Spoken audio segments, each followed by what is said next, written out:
Revisemos en este vídeo los aspectos relacionados con el licenciamiento de la matriz multinivel de SERPA. Para utilizar la matriz multinivel, se requiere una licencia que puede ser adquirida en la tienda de Microsoft. Tiene un coste inicial de 25 € en su plan mensual y de 250 € en su plan anual. La licencia base da acceso a un total de 25 usuarios. Usuarios visores de informes o usuarios desarrolladores.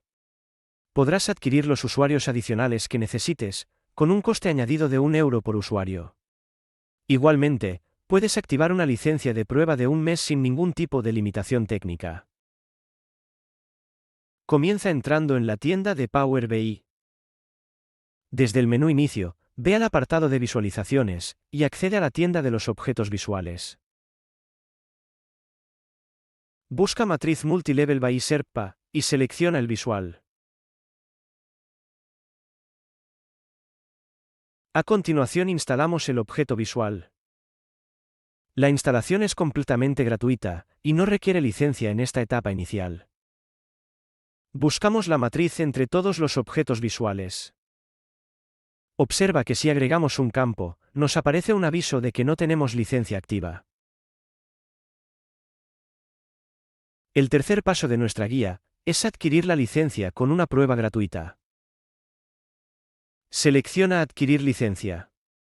Para ello, necesitas iniciar sesión con el usuario que tenga los permisos necesarios de Microsoft 365. Recuerda que la licencia mínima cubre 25 usuarios. Activa tu mes de prueba gratuita, y después de este periodo, se aplicará el costo mensual o anual según tu elección, con la opción de agregar más usuarios a la misma tarifa.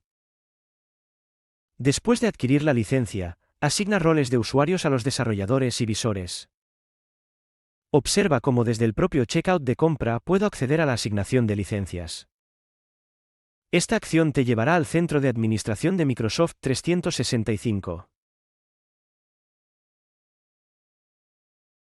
Para que Power BI reconozca la licencia activada, es necesario cerrar y volver a abrir tu proyecto. Este paso asegura la correcta integración de la licencia adquirida. Recuerda que pueden pasar hasta 5 minutos, hasta que la licencia tenga efecto. Por último, asegúrate de que el usuario que va a utilizar la Multilevel Matrix esté logueado con la cuenta que tiene la licencia asignada en Power BI Desktop. Aprovecha el mes de prueba gratuita para explorar todas sus funcionalidades.